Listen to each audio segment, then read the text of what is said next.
Ryan. Welcome, Rachel. How are you doing? Destructive.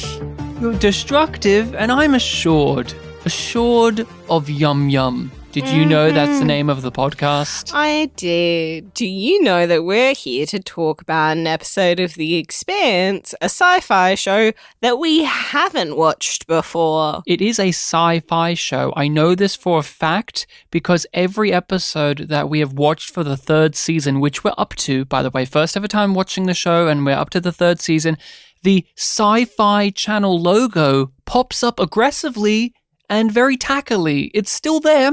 And my hair is thinning because I'm pulling it out so much that it is remaining for the rest of the season. We own this on Blu-ray. Why are you telling me? I know that the other seasons didn't have this. They had it like once in the first episode of the show and then that was gone. Now it's here all the time. It's so aggressive. I'm going on a rant, Rachel.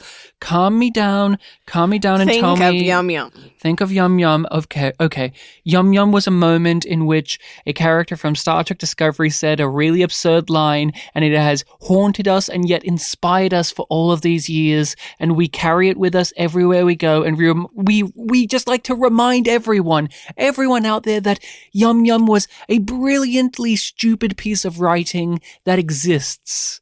And we like to just make sure that when we examine a piece of work, does it meet the standard of Yum Yum? Does it go below? Does it go above? What does that mean? We'll have to find out with The Expanse, with episode-by-episode breakdowns, and we are watching this, yes, for the first time, never seen it, so don't spoil it for us, Rachel. What happens if people spoil it?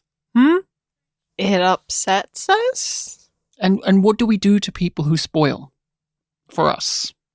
I don't know. What do we do? We haven't had it happen, have we? We've had one person spoil something for us, and when we get to the moment that was spoiled for us, we'll let you all know what it was and who did it. And that's the thing. We're going to name names, and we're going to, you know what they say? Snitches get stitches, all right? And I am just so giddy with excitement, Rachel, to talk about the episode of The Expanse that we have watched. So please, let us all know which one it is and what the description on IMDb has to say about it. Assured destruction. Earth strategizes a costly ploy to gain advantage in the war against Mars. Anna struggles to convince Sorrento Gillis to do the right thing.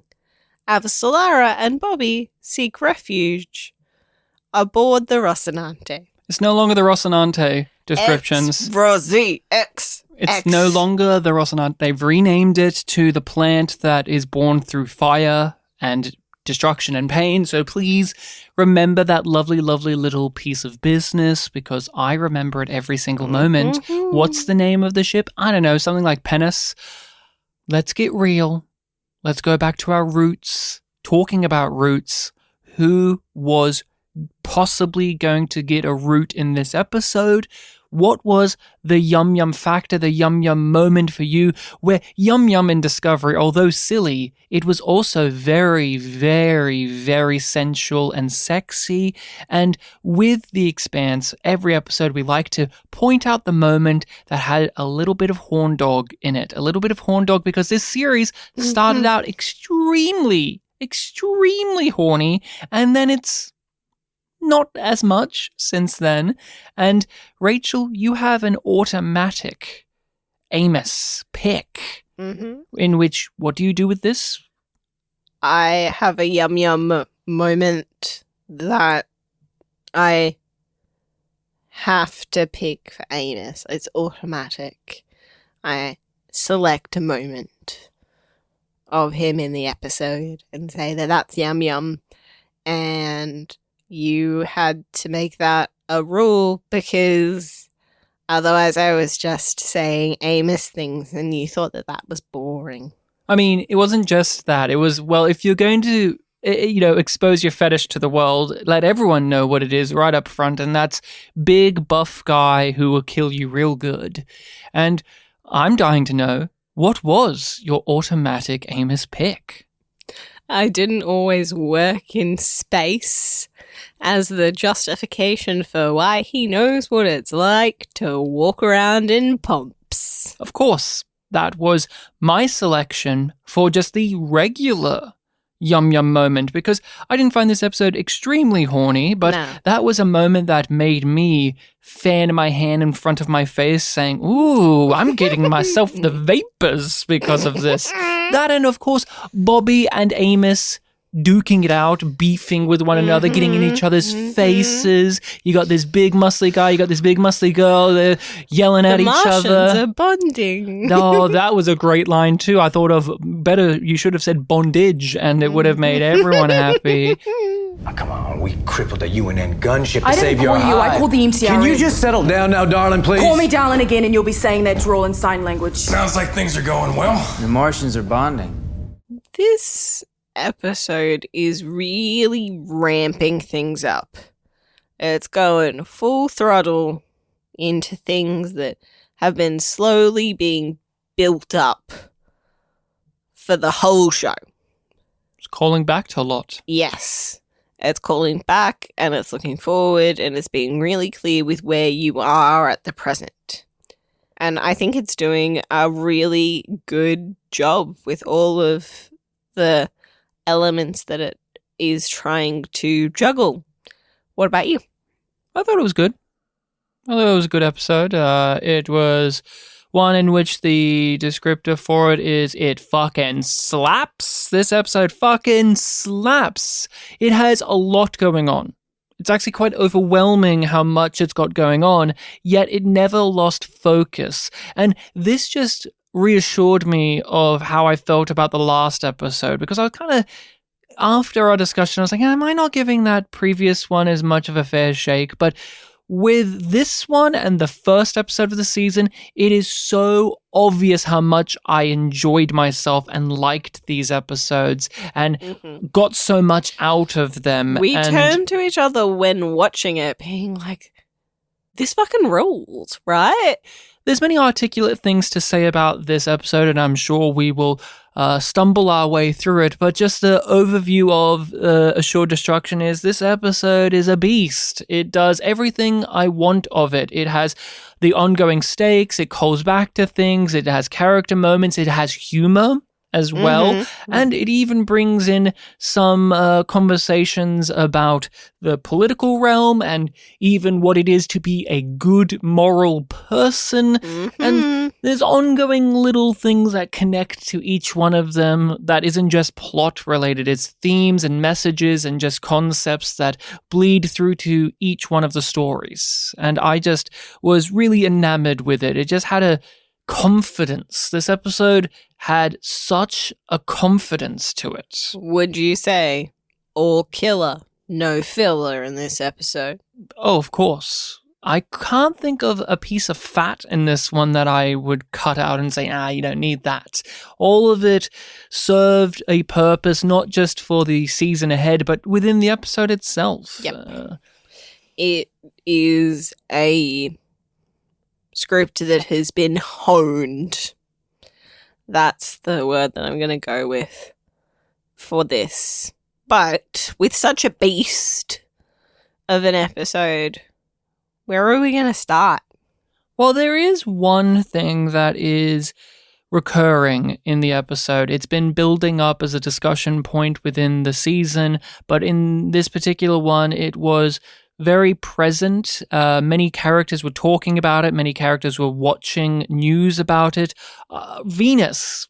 Stuff is happening on Venus. And although I don't have too much to say outside of the pure speculation that we may leave for predictions, I thought it was key to bring it up because this show is interested in it. The people in the universe are interested in it. Bringing up Julie and Miller and that whole thing with Eros, as well as what's happening currently on Venus because of that. Venus would not exist in the way it does if it was not for the previous proto-molecule incident of note, and that is just justifying a lot of people's actions currently. Obviously, the stuff happening on Earth with the war, but also we cut over to people like the Rocinante crew and even the OPA and every other faction that we have, and they see this incident just, it happened with Eros Station, but it's not over. No, it is still rippling out, and we don't know how much of a role that is going to play in the future of our characters and of the galaxy. And it's exciting that they are tapping into that still. Because there are some points, I'm mainly thinking of the introduction of Bobby, where they adjust things in the books. Oh, yeah. To make sure that things are being seeded early. Yeah, this doesn't feel as cynical as some of the previous this one elements of story introductions. Feels like it's something that they've just transported over. Because they've set up the importance of Venus, and they're just like tapping you on the shoulder, reminding you that these things are still matter, even though we haven't really spent time at Venus. Not since the previous season when those guys got killed or got transformed or whatever their situation is. Their ship got dismantled. What I love about the Venus element to this is it's a constant reminder that the proto-molecule cannot be controlled. The characters may think they can control it. Aaron Wright thinks that he can get these hybrids and it will be fine and he can do whatever his war is. But it is just a piece of the puzzle to say that you cannot control all the powers that you think you can. Whether it's a proto-molecule, whether it's this military tactic, whether it is other people's points of view, you are not able to seize control and make everything work the way you expect it to work just because you have the science or you have the moral compass or you have the rights. And Venus, I think, is just something bubbling in the background that is a constant reminder of that, because the proto-molecule is the thing everyone is chasing. It's a thing that many people are after. And some of these groups, whether they're the smart scientists or the rich millionaires, billionaires, trillionaires, or the smarmy politicians, think that they have the special edge that gets them to be able to... Nobody else can do it, but I can, which is the same attitude that we see in the Doctor working with Mao. When Mao says, like, he grows a heart, basically, especially thanks to May, and is like, shut it down. And the Doctor's like, no. I have all of this. We're so close. I have all of this great science. We're so close. We can do it. And he just is refusing to accept no for an answer. And I love that it's Mao, because we've seen how ruthless he can be. And I think there's a lot of nice subtlety. Like, it is overt, but it's not said that May reminds him of Julie. It's said through visuals and through implication. Yeah, and the idea of, like, oh, like, Julie gave her life for this. Am I willing to risk the life of this other little girl? And the realization of what I've become. These children that are playing, and he sees them as children. That Doctor no longer sees them as that. They are tools. That's correct. We've seen with a lot of the science characters, I often joke that this series has way too many evil scientists, but even the ones who went to Venus and then eventually got taken by Venus. Dr. Accent, that they are characters with a certain set of ambitions that they use to justify the bigger picture of, like, my pursuit of this scientific experiment or exploration of mankind is for the greater good, and they just lose that connection to morality, and they lose a connection to humanity. And Mao, for all of his faults, for all of his evil capitalist things, he has, since one of the first major introductions of him, an emotional core. Yes, and the ability to pull the plug on something. He is a character that is unwilling to accept the sunk cost fallacy. I think like that, for me, that's how I see him at this point. It's what's right, what's wrong, is it working, is it not working? Not, oh, well, we're so close, or, oh, we've spent this much time, we've spent this much money. It's irrelevant. He has all the power, all the money he could ever want, and he's spending it on this for the pursuit of something greater, but now he realizes practical. It's... Yeah. He now realizes that this new pursuit for something grand is amoral and not worth it in the long run to himself. If this is the secret to unlock the proto-molecule, it's not a price worth paying for him. And there's no guarantee. Look at Venus. We thought we had it under control last time, and it's not. Even when we thought we could destroy it, there it is becoming something that we have no clue. Yeah. And what I found particularly interesting is that in the last episode, we really saw Mao kind of turn off those emotions and try and commit himself to this. Listen to the scientist. Evil doctor, evil pediatrician, I'll be specific. Evil fake pediatrician. Dr. Strickland, I remember Strickland because that's the boss in King of the Hill. Strickland Propane. So I'll always remember Strickland. I'll leave that up to you. Thank you. Haven't watched much King of the Hill. We have Mao having a heart. And did it surprise you? Momentarily, just because of where we were in the previous episode. But this comes back into what we saw at the end of the first season when he saw Julie had died. It had hit him deeply, but he had to commit himself to the path. Yeah. And this is his, again, the fork in the road that he is on, and he is trying to take seemingly the right one for the right reasons. Although he only, let's be real, he only does this because this particular small child reminds him of his own child. If it wasn't for the fact that May reminds him of Julie or any of his children, would he give a fuck? No. That's a real question you have to ask. Would he give a shit? I don't think he would have, because it really is with May that he pauses and that he looks. He talks to her. Yep. Whereas with all of the other children, he manages to disengage from that. Did you see how Cattell jumped really high? I did. Dr. Strickland says one day I might be able to jump like that. I hope I can. I want to show my dad when I see him. What's your name? Mine's May. Jules Pierre. Nice to meet you, Jules Pierre. Nice to meet you, May.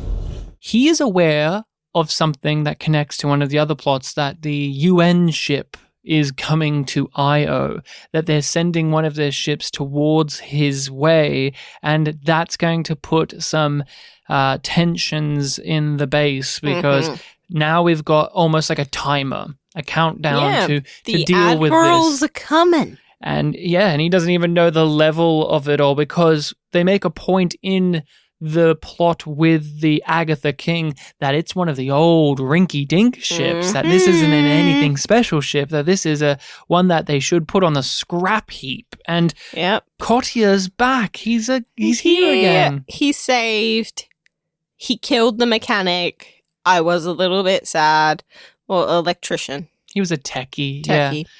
Yeah, he killed that guy. He got a name and then he killed that guy. Because He couldn't trust him to keep his mouth shut or his story straight. He's a loose end. Yep. It's... two can keep a secret when one of them is dead. He's a spy. Let's never forget that Cotier's a spy, and that sometimes means you have to... But he does seem sad. Like, he does it because it's the best thing for him to do for his purposes. But he doesn't enjoy it. He doesn't relish it. And it's a very interesting thing how a lot of our characters, almost every single one of our characters, has a very different relationship with violence. Oh, I agree. I am like 100% in agreement here with that. Each character has a different relationship to violence, whether it is even taking a life or just knocking someone out, and it shifts along the way. And Holden's a great example of that. His evolution of his attitude and his experiences with violence and with death. Like, he's completely different than where we started with him in season 1. Oh, and with Cotier, for instance, he started out as a character who's trying to be an upright man. Like, he wants to be on the side of the good guys. He's fucking over the bad guys to help the little guy. And now here he is killing the little guy. Like, this was a person caught in the middle. This was somebody who found themselves at the wrong place at the wrong time. And they promised that they could help him. They promised that they could save this guy. And Cotier kills him in cold blood for being able to save his own skin and hopefully Christian's skin in the long run. But he has no guarantee that will be the case, or even if she's still alive. It improves his odds. It's all about improving those odds. And we're on this vessel. We're on the Agatha King. I'm pretty sure that's the name of it. And we see another familiar face from the Christian storyline. Admiral. I was so happy to see him. It's that guy. You legit, like... I love this guy. I love that Admiral. You were like, I didn't think that I was going to see him again. Yeah. You were excited. I love this guy. He's so good. He's a moral man. He's an upright guy. He's trying to be the best he can be, and he's a part of a system that is inherently evil and broken and cruel, and yet he's in an environment in which he is being supported. I love the walk and talk of the ship is all shitty and there's all these electrical problems, and he's just gabbing away with his crew members, and they all respect him. They all get on. And he's using that to his advantage, but only because he has people that he trusts and that work with him. Yes, so Admiral Souther is back, and I hope he's sticking around for a bit longer. He has a visitor. He has a special person that's wanting to come aboard because Cotier has made it, or there are survivors from this wreckage, and someone says, hey, I'm going to take charge now. Well, when I say take charge, we'll work together. Yes, it's the other it's the insane Admiral Wynn, who's delightful. Who's in Aaron Wright's pocket. I love this character as well. I love this performance. He's so wicked and just naughty. Like, that's how I would describe him. He's always giving these little side-eye looks. And there was that moment where he came on the ship. Control. I loved the acting in that moment. Sorry, I'll let you. No, keep going, because that's like later on. But like when he takes charge, he goes really cold about it. Like he just drops all of these Machiavellian notions and just like, do I have to? I don't have to try with you anymore. I can just say fuck you. Do you want me to relieve you of duty too? You better get the fuck off this bridge. It's mine. I adored when he first came on and he's being all professional and being very courteous, and he's having. You can tell like. He's having to play gentleman here. I have not got the home advantage here. Like, yes, I have more power, but I am of equal rank. I have no justification externally or internally to fuck you right now, so I have to play friendly. And when they are going off to see Cotier, and the Admiral Souther says, "Oh, can I come along to that too?" there's no reason for Admiral Wynne to deny it, and so he has to accept it. He wants to. But there's like that look behind the eyes that gives that away. He has this, that we read into that because it is nothing that's said, but how it's said, and the facial expression and the falsehood. Meaning that we get from his eyes. It's so clearly false. He does this rictus grin smile and just gives a little nod and says, yeah, of course. Because they hate each other. They're the exact opposites. They're polar opposites. And now they're having to be in the same room and deal with this situation. And one has the power, one doesn't, but they're having to be very delicate in their approaches. One of them walked away because they thought that this was wrong, and one of them ran towards it. And Souther is willing to do things to find out the truth. He orders his crew to fuck around and get the ship flickering with power here, and so that everyone, you get this person, this guy to leave because there's this electrical circuit power issue fire down there, and I'm going to go in there. I'm going to find out from this spy, because he knows that's Christian's spy. Yes.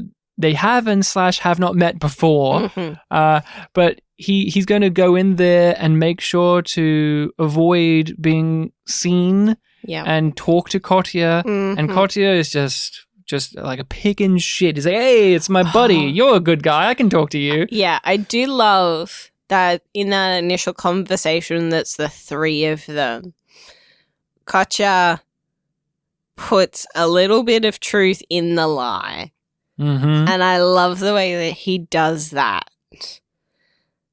Because it's just like, he says that Christian's dead, obviously. Because that's the logical play. But the way that he describes that is what happened up until that point. A certain point, yes. And then it diverges, and then in his explanation, there's the crumbs. And he makes sure to stand his ground and say that Ehrenreich is a traitor. Yep. There's video evidence out there. We need to sort this out. Like, he's a piece of shit.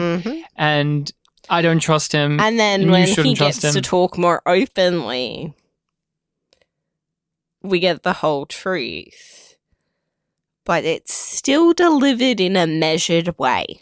He gets much more emotional about how this was all built off of a lie, that this war, that this conflict does not have a true noble purpose, even if there is such a thing to a war starting, but there is no real reason to it. Anna's comments. I just love seeing these side characters get more time in the spotlight, more time to just without it feeling like it's like we're going to shine a spotlight on them now and them now and them now and neglecting other things.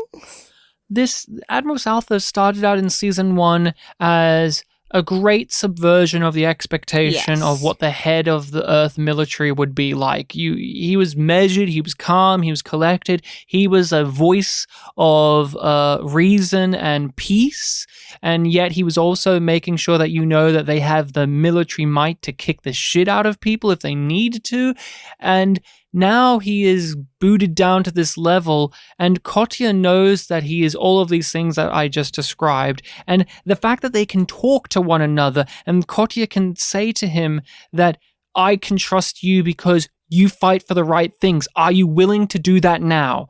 I have given you the abilities to do this. I've given you the knowledge. It's now up to you to do something about it.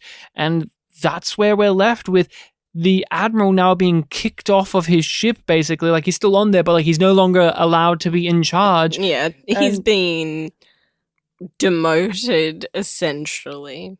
And all I can see from this is he is going to have to do some acts of espionage and perhaps even rally his crew to go against this insane, evil Admiral Wynn. I'm salivating at the potential of this because this has some stuff that I love to see in a series, and I hope it goes in those directions because I love all of these characters. And again, these are minor characters. These are ones in which we spend so much time not seeing them and not even knowing their names, but they're so well defined, so well realized, and beautifully acted. All of these people are doing a really good job with the performances. I like the Admiral Souther. He's just got this this energy to him in which he feels like he is an old, reliable man who's been around the block and he's tired at the moment. He knows the tricks.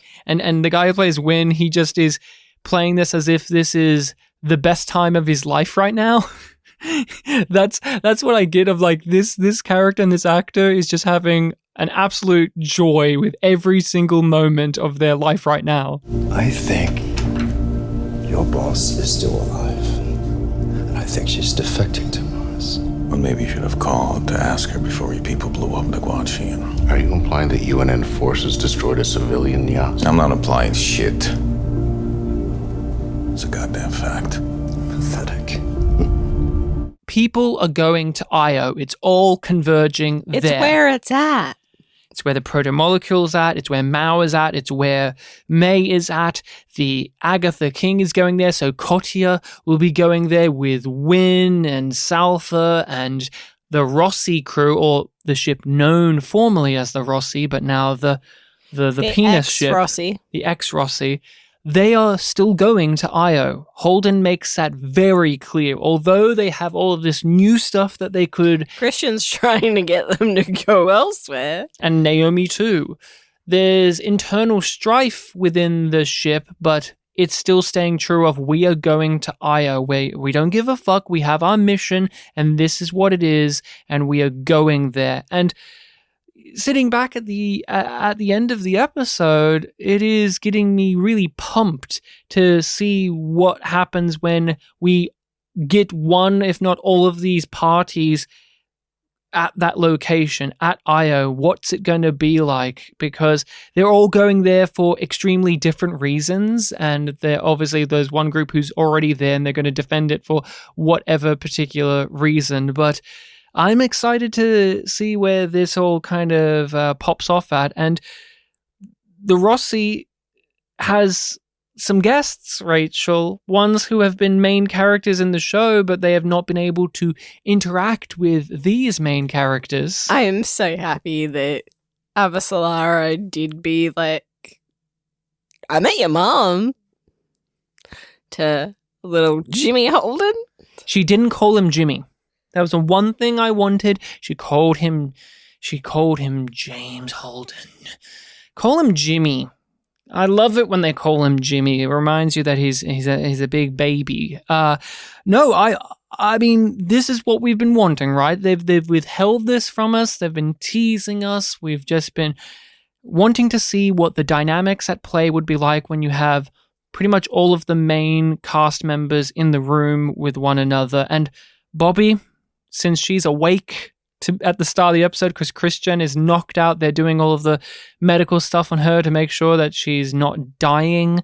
Bobby is out and about on the ship, and she's at home. It's a Martian ship, of course. Yeah. She tries to take it, and it's just like, who the fuck do you think you are, bitch? Like, the highest ranking Martian on the ship, so it's mine.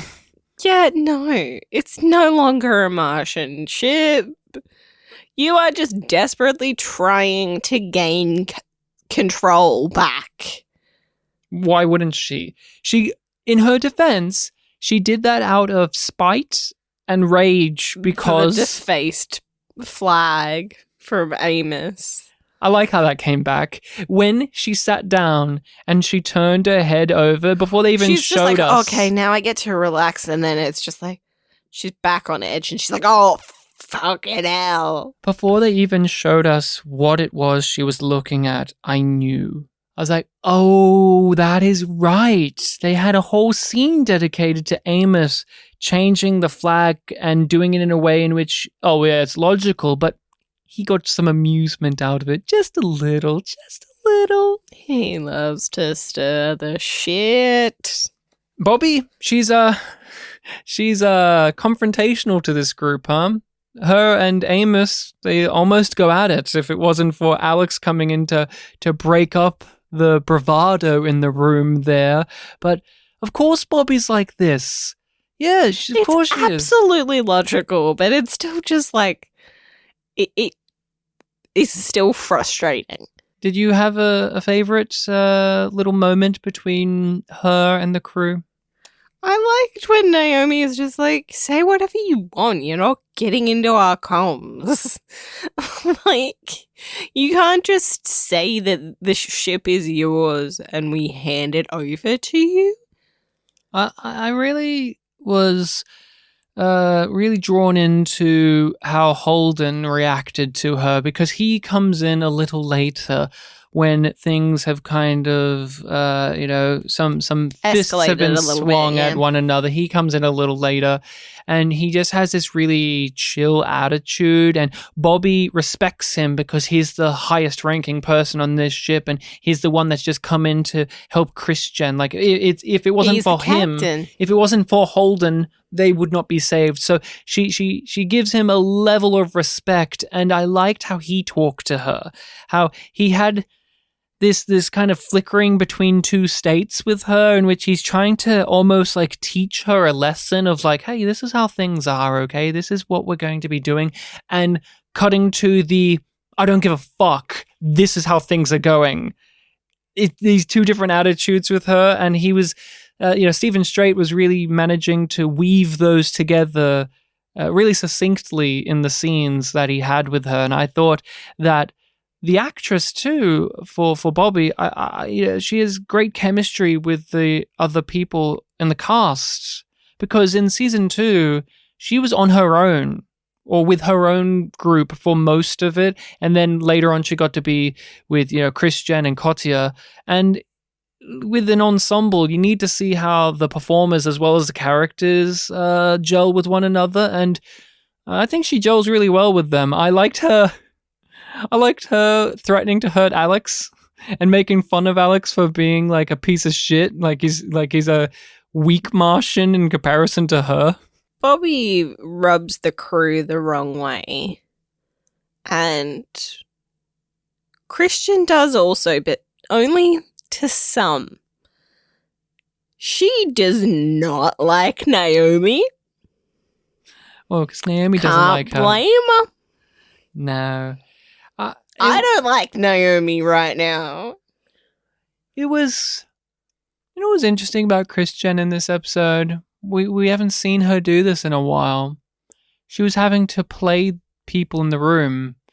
In the previous run of episodes, she's been on the high ground. Like, she's been the one that's been on top of everyone else. But here she is, out of her element. She's having to be thankful to this group of people, but figuring them out. She was figuring them out, and I thought that she was a lot more sinister feeling in this episode than in the previous ones. There was just a certain aura she felt to her. dangerous.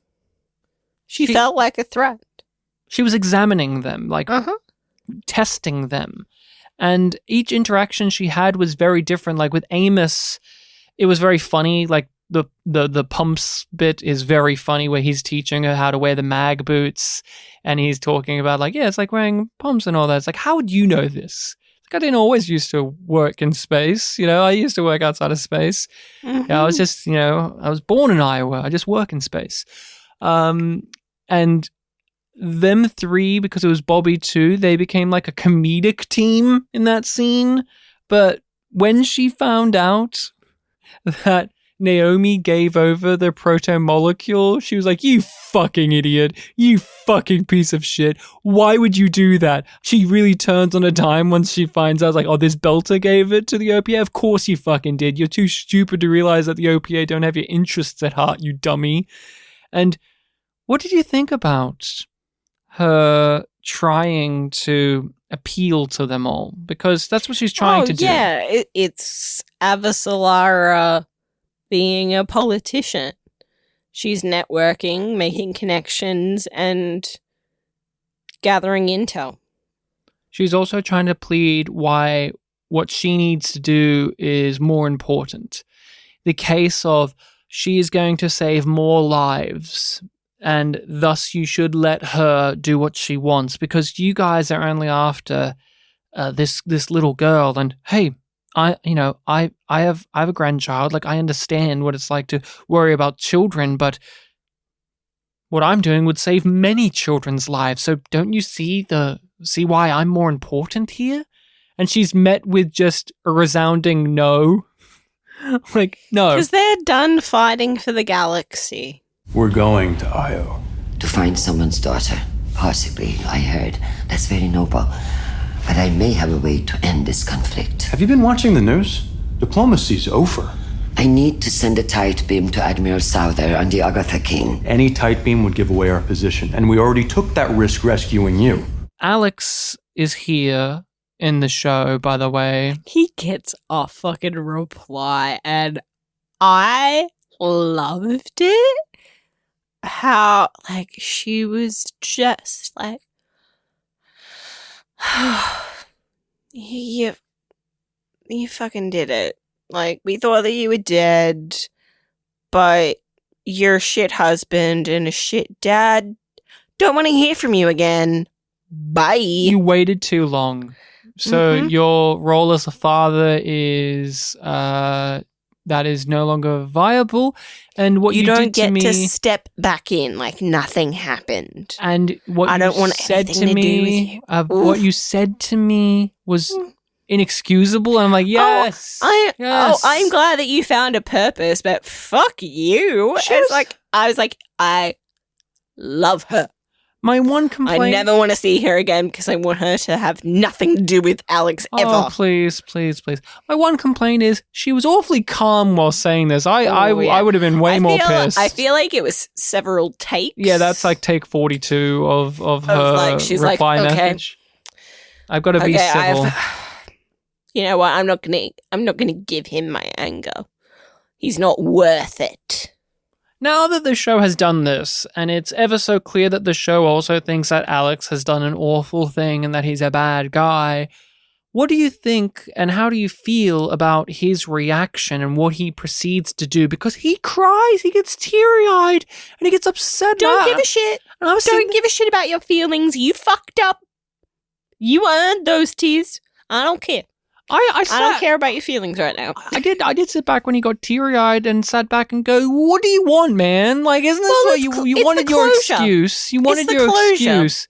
But he didn't want, you know what he didn't want? He didn't want to be taken in for his accountability. Oh, no. She replied and said, here's what you did.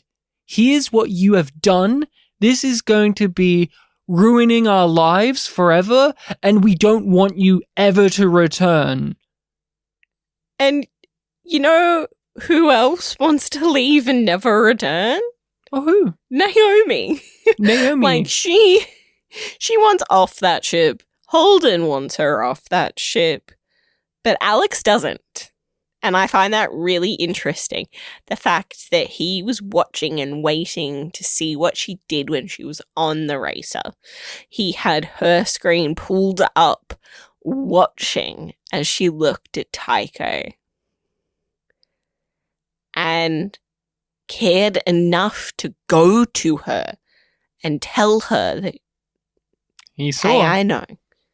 Hey, I'm still pissed at you and I disagree with everything that you did, but I understand. Because she feels like she is alone, that no one understands what she is fighting for. And he does, because not only is he a Martian and proud. That's the thing. Like, he is proud of his group that he's a part of. He is. to a fault, and so is Naomi. She feels like the Belters deserve their fair share, and he feels like the Martians deserve their fair share. Now, usually those things are opposing to one another, but in this moment, they can agree on that. But also, she is looking for an excuse to run away and destroy her family, to run away and make an excuse for why she doesn't need to be here anymore. And he knows what that's like because he has successfully done that with his family. And what has it gotten him? Nothing. So he's going to try and stop Naomi. His family is falling apart. Yeah. And he's trying to protect it and fix it with some lasagna. That's what he knows to do. Food. It may not be real cheese, but the love is real. Mm-hmm. And so he tries to stop Naomi from making the same mistakes he has made. Yeah. And I like that. I like that connection between the two. It doesn't mean I like Alex anymore. Yeah. I still don't like him. He's a shitty guy. It's very clear that a lot of the crew are reflecting on their pasts. Naomi is also reflecting on her future as well. But I really like we've established my love of Amos. Oh, really? We have. Did you guys know? I didn't. This is the first time I'm ever hearing of this. This is the first time I'm watching The Expanse too. Maybe I should have noticed. Gives us a little bit more of an explanation about where he came from. You know, we get the Baltimore information and that he died. Everyone that knew me back there, that maybe cared for me, thinks I'm dead. And it was a dog-eat-dog world back there that you had to... And the only way to get out was to die. So he died. And it's fascinating because it gives answers that lead to more interesting questions.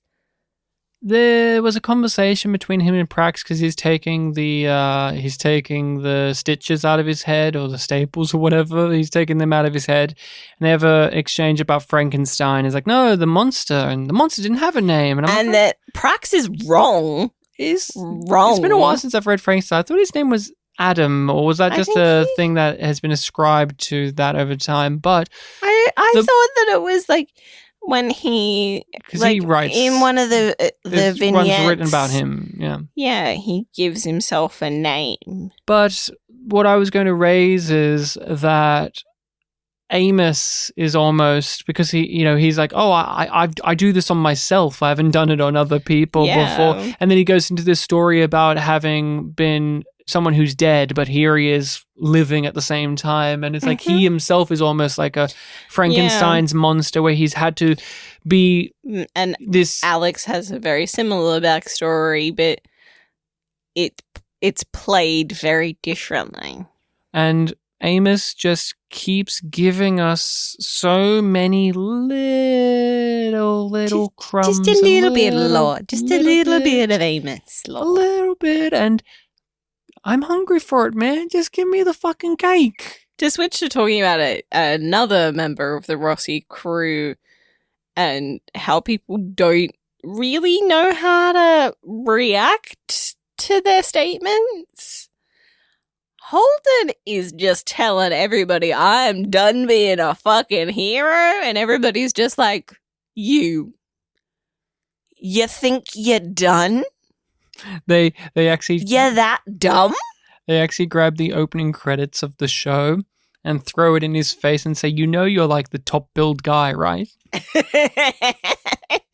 Like, you're the guy in the opening credits where we actually see your fucking face, not just some space. I don't buy for a second that he's actually going to be capable of walking away from this. Well, no. That's his character flaw. Yeah. He is at this dramatic low point, and they go those extra steps further. Characters have conversations, they debate him, they challenge him, they ask him what happened and why he's acting like this. And also there's amazing callbacks. He's becoming Miller. When we first met Miller, he was a someone who used to be a good person, probably, or someone who was heroic in some sense, but they've become disillusioned. They had let go. They were trying to just be selfish, and it just, things kept getting at him. And the end of his journey was eventually to become the hero, to become what Holden is talking about, where it's like, he actually saved the day. I didn't save the day. He was the one that actually did it. But the thing is, when Miller and Holden met, there was a jealousy between the two of them, of where Miller all looked at Holden as like this innocent figure, someone that he used to be, or someone that he wishes he could be again. And Holden looked at Miller as somebody who could kill people and be a badass and do all this stuff and not give a fuck, and wish that he could do that. Wish that he could be able to shoot a person, the spy guy, Kenzo, in the face and be able to walk away with his, without having to cry about it. And he's at that point where he's almost becoming Miller in that way, where he's like, I'm no longer the Don Quixote. I'm no longer a knight. I don't think about that. I don't give a fuck. I'm not going to try and fight battles that I can't win. It's like, how do you know that if you don't try in the first place? If you're not going to try and fight for things. You gotta stay in the fight. That's what everybody keeps on telling him. And he doesn't want to. He feels like the fight is too big. That's the sense that I get from him, that it's never ending, and there's I'm pretty sure he's made the statement, like, there's no defeating or erasing the proto-molecule now. So he doesn't want to fight any of it because he can't win. It's no accident you're in the midst of all this chaos. I'm nobody's savior. Christian brings up having met Holden's mother, having talked to her about him, having connected, having won her over. Hey, if I can win your mother over, maybe I can win you over by the end of this, huh? And she comes across as very sinister in that scene, and the way that Holden reacts to it is not a case of, oh, you know my mum? Surely we can be friends. It's, are you threatening me? Is this a threat right now? There's a certain energy in the air to it. And do you think that was in her mind, or do you think she was just absently doing that? Oh, I think it was deliberate. I think she wasn't expecting to be called out on it, though. I thought she was actually trying to be like, oh, well, I'll pull this card out. I connected with your mum, so you should be fine with me. And I don't think she fully intended it to come across as threatening as it was. No. But it was her attempting to connect with Holden. She has to show what she's willing to sacrifice. All she's done is shown what she's willing to give. And they have enough. Oh, you've got all of this information on the proto-molecule? Great, but we don't give a fuck about that. We have information of our own. Here it is. Watch this footage. Which Bobby freaks the fuck out about. It's like, you guys defeated one of these? You guys are like a bunch of space bums. Like, what the fuck? How did they do it and I didn't? And then Amos just smacked his arms and went, I wanted one of these. Because he's a big boy. And no, it was actually Prax over there, the little plant guy. He actually did it. He was actually pretty cool about it. We wouldn't have been able to do it without him. But the selling point for most of the crew is that Christian is willing to sacrifice the proto-molecule. If that's what it needs to be, then that's what it needs to be. If the OPA has it, fuck it. And nuke it. I don't give a shit. Naomi is really suspicious of that. Because that's not the Earth that she knows. She doesn't trust her. It's not the system. It's not the beliefs of people that she understands. Christian even reinforces a lot of the values that a Belter sees from an Earther.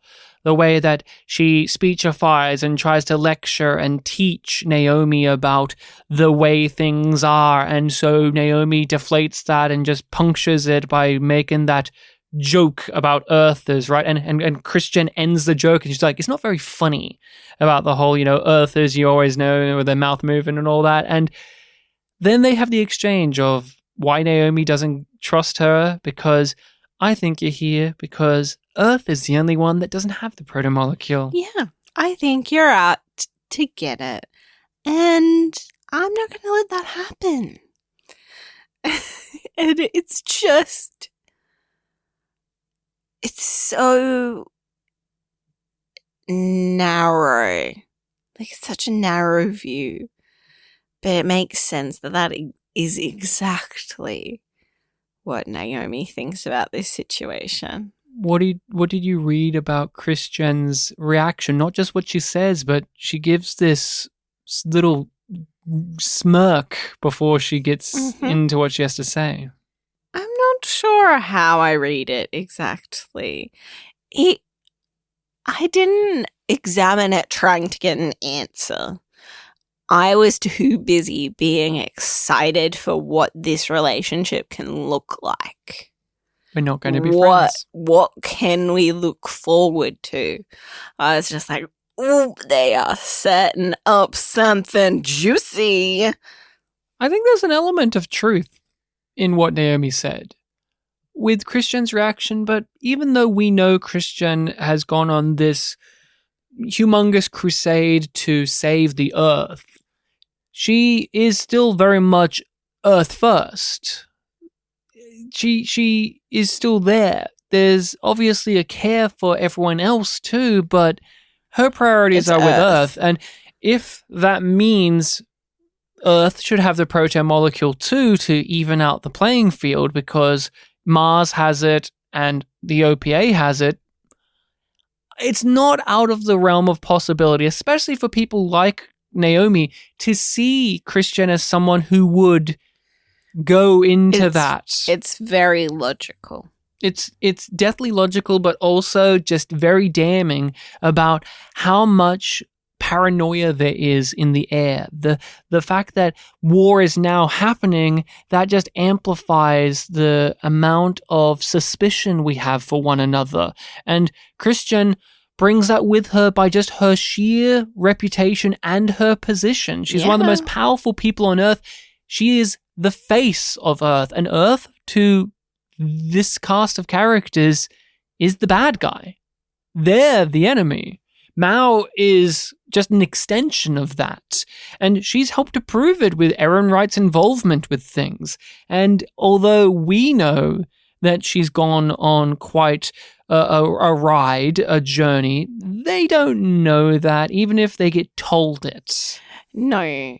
And it's delightful that we, as the audience, get the insight into that. And we also get, almost sort of by contrast, that playing out with the Secretary General back on Earth. Gillis. We have him struggling and being pulled by Erin Wright on one side and Anna on the other.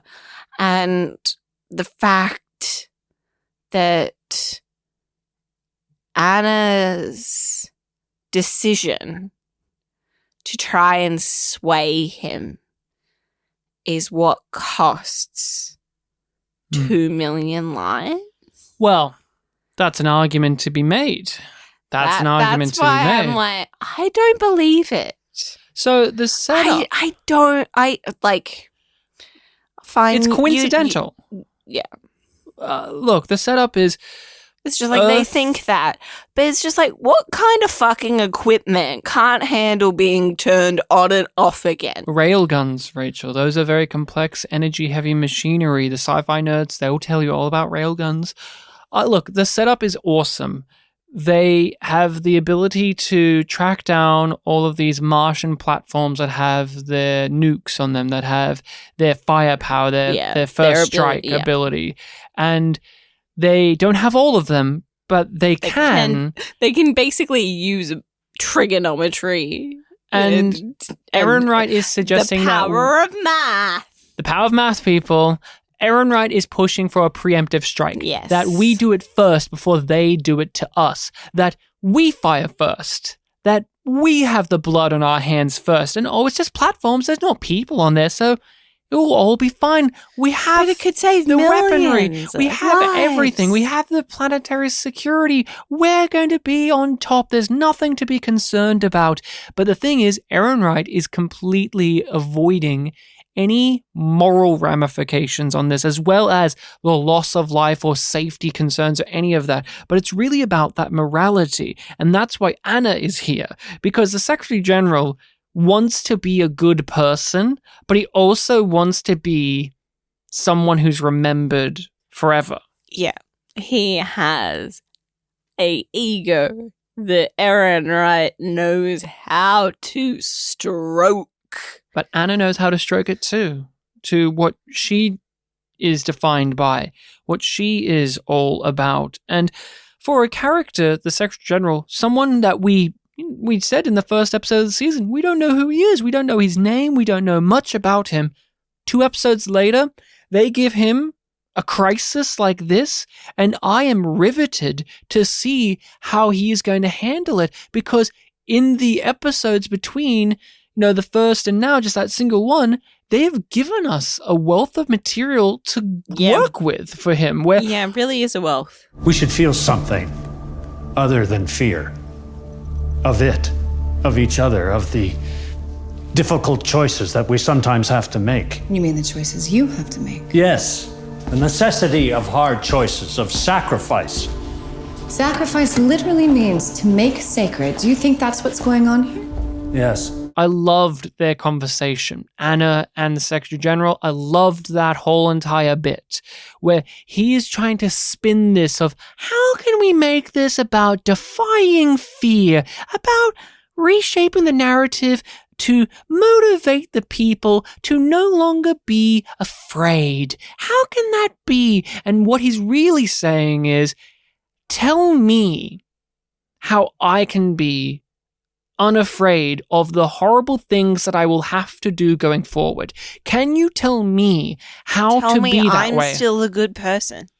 And she refuses to. She breaks all of the language he uses down to the very essence of what he's saying and reminding him of the ramifications, the consequences, and the lives that are at stake by the things he does and the reasons behind why he does them. Can you say when people die that you cost them their lives for a justified reason? Can you do that? Can you do that? And he really can't. That's the thing in the conversation.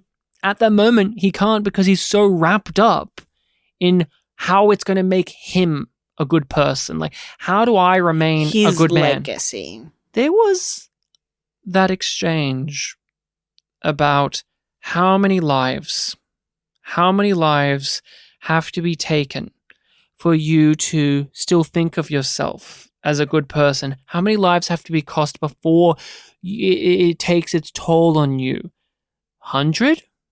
Thousands? Millions? Billion? Perhaps? That's a classic exchange. We've heard that before in many things. How many lives are you willing to let go and still think of yourself as good? And she How said... many can you justify? And do you remember what she said, though? 36. 37. We know the answer is you can tolerate 37. What do you think that's about? I think it's a reference back to their protest days and the speech that we saw a glimpse of in the previous episode. Yeah, I looked back at my notes. This is why I make notes, people. I made a note of what that speech was. He was doing a speech, rallying the people together, riling them up because of some unnamed massacre that had happened. His speech was about we won't let this make us afraid. We are going to fight back. We're going to be stronger, better. She wrote that speech.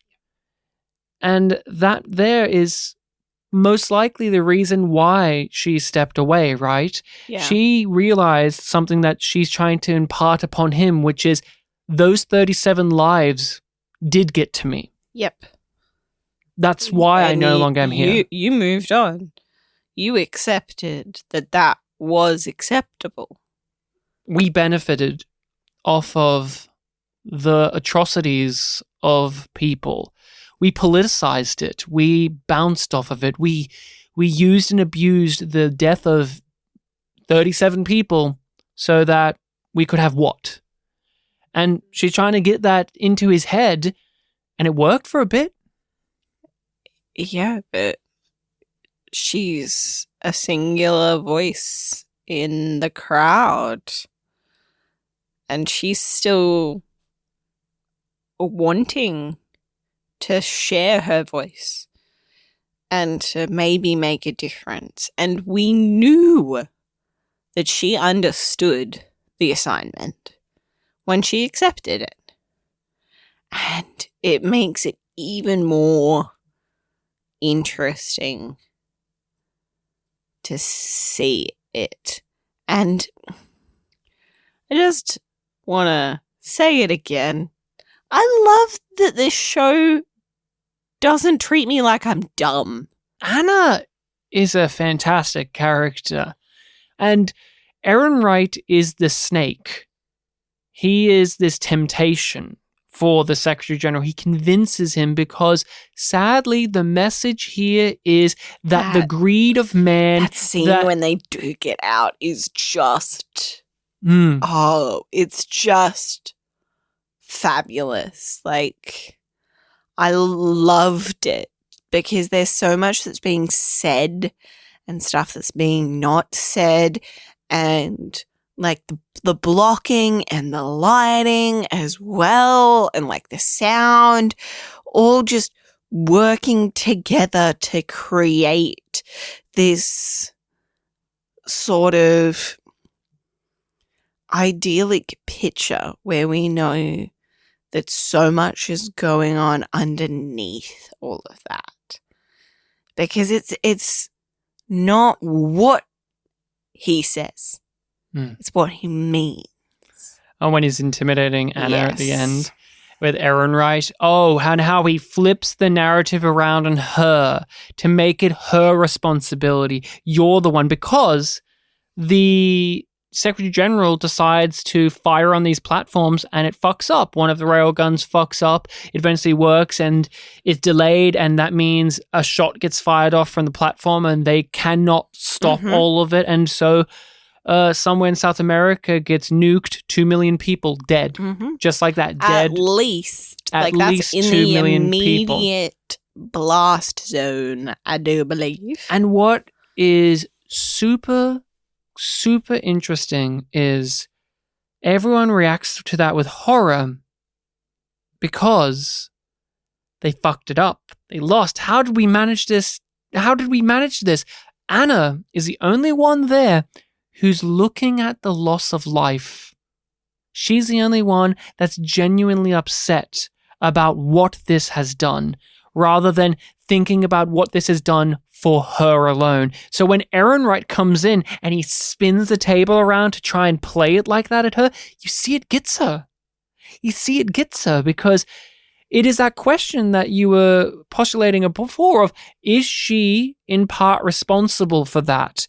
Because if she didn't give the Secretary General that advice, he wouldn't have hesitated, and they could have fired it earlier and succeeded in the mission. But it may have fucked up in another way. It was still only 82% that first time. The show clearly does not agree with Aaron Wright because he's clearly scummy about it. Yeah. But it ends... He's a slimy boy. It ends on that. It ends on him putting the blame onto her without actually saying, I'm putting the blame on you. He's putting that paranoia, that doubt, that fear into her head because that's how he can defeat her. That's how he feels he can outdo her. And obviously, it's not her fault. No. There's no way she could know. And here's the thing. No. They should not be firing on these in the first place. It's clearly that once you do that, you are the instigator. You are the ones that are pulling the trigger here. Solidifying the war. It is not an us versus them thing as much as they try to say it is. She laughs about that. She's like broken up about like them. Yep. And it's that classic thing that humans can do atrocities much easier and on a much bigger scale when they do not see the subject of those atrocities as fellow and equal humans. That's why Naomi is so pissed off throughout the entire show, because that's the Belters. They're not seen as people for the Martians or for Earth. They're seen as just tools, objects, things to be moved around, a necessity rather than individuals, rather than living, breathing beings. And now Earth is using that against as people. And we now see the Secretary General and Aaron Wright and those people almost apply that not only just to the Martians, but to those 2 million lives lost. Their deaths, that incident is just going to be something to fuel the fire for the warhead. It saved soldiers' lives. And so, those were the lives that Aaron Wright was talking about saving when he was pitching the idea in the first place, right? And the fact that Aaron Wright talks to Anna is just an example of this. This horrible event allowed him to play a piece in the game against her. Yeah. That's it. He uses it all to his advantage. On a scale of Yum being bad and Yum Yum being good, I rate Assured Destruction a Yum Yum. Yum yum. It's undoubtedly a Yum Yum. Yum yum. You ready to hear the name of the next episode? Of course, we look over the title of the next episode. We make our predictions on what the next episode could be about, what could happen in it, as well as any other predictions we may have considering what we have seen today. Mm-hmm. And what is the name of the next episode? Reload. Reload. Okay. What do you think is happening in Reload, episode 4 of season 3? I think we're going to get more of the Agatha King. I think that it's going to be some literal reloading. I think we're going to have everybody heading to Io. I think that's... Okay. I think that a lot of what you said is true. I don't know if they're going to reach Io in the next episode, but they're definitely heading towards there. No, yeah, I think they're going to all be on their way. Here's what I hope for. More interactions between the crew and the Rossi currently. Yeah. Because now we have these new players there. I'm really wanting to see just Chris, Jen, and Bobby throw zingers at the Rossi crew. And I believe it's about time for us to go back to Fred Johnson and to see that mission to take the Mormon ship. Yeah. At least getting the steps towards that, because that has been put on the back burner the last couple. Yeah, I think we might get a glimpse of that again. I don't think he's going to make too much progress, though. Or at least his right-hand woman, who's yet to be given a name, will be at least of a focus. And is that the spoiler that you were talking about earlier? Nope. We'll get to the spoiler when we get there. And don't worry, it will be down the line. You'll know when you will see it. And Reload is a title that's very alluring because I think it will be also about Mars's retaliation. Yeah, that I can't believe I overlooked that. No, it's perfectly fine. And do you have any predictions further? Anything from this episode just jump out at you? I think we're going to get a little bit more with Mao and the Doctor, and Mao trying to protect May. I feel like he's going to try and take May away. I think down the road, they are going to meet up, the Rossi crew, with the Admiral Souther, and he's going to be able to transmit back the evidence of Ehrenreich, and Ehrenreich's going to get found out at some point. Yeah. I see that happening within this season. Yes. Within this season. And I see them taking him down. He's got to go down. I hope that they figure out Anna in some way in that, because I feel like Earth is going to fall, basically. Oh, yeah. I hope that Anna gets involved in that, because I want to see her look him in the eye and say, I fucked you. I fucked you over right now. Yeah, like you thought that you played me, but I fucked you. And that's it. That's it for our discussion on Assured Destruction. Thank you for listening, and a extra special thank you to the patrons that got to hear this first. We have a Patreon in which we upload exclusive bonus content on there, and then if it's all fine and dandy, it eventually comes out on the main feed, and with this, we upload it on the Patreon first. So come on over and join the crowd, have some fun. If you have the means to support us, please do so. You get to be a part of a group Discord if you do, and there's a lot of fun stuff happening on the group Discord. They have started to make a little bit of a betting pool on things that we're going to discuss in the episodes, even what will be our picks for automatic Amos stuff and the horny factor, and so much joy being had. We had a conversation a little while ago now about what the cast of The Expanse would look like if it was a BBC production. Yeah. And look, David Mitchell as Ehrenreich would be fantastic. I'm just pitching that now. Naomi, same. Jared Harris, same. Like, they don't change because they're British. Who would Rob Brydon be? Rob Brydon, ooh. I think he would make a pretty good gaunt belter. Oh, no. He's so weird for a choice of that. I think he would, you know whom I genuinely I just want him to do the voice. Rob Brydon, you know who I think if we cast the Would I Lie to You crowd, Lee Mack would be actually pretty great as that chicken guy, the one as like that sleazy piece of shit chicken guy. He'd be great as that. And then Rob Brydon, I think, man, that's a great question. Would he be the Secretary General? Yeah. He'll be the Secretary General. I can see it. Or he could be the Rock Hopper kid's like crazy uncle that died in that one episode. Ooh. But could he? We can bring this on over to our Patreon and talk about it with the group over there. In the meantime, you can find us on whatever social media you use under yumyumpod or yumyumpodcast. And if you want to email us, you would direct that to yumyumpod@gmail.com. Thank you all so much for listening, for tuning in, and for joining us. It's very much appreciated.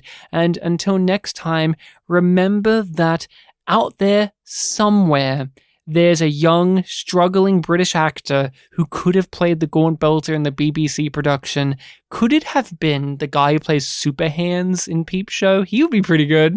You know the one I'm talking about? I know exactly. Oh, you know exactly who I'm talking about. He would be great. He would be fucking awesome in that role. Let's cast the entire group of Peep Show people and just put them in there. Like Olivia Colman has to be someone in this. We have to get Jez in there, of course. We have to get the boss in Peep Show. We have to get him here in some fashion. Look. We have to get them all here.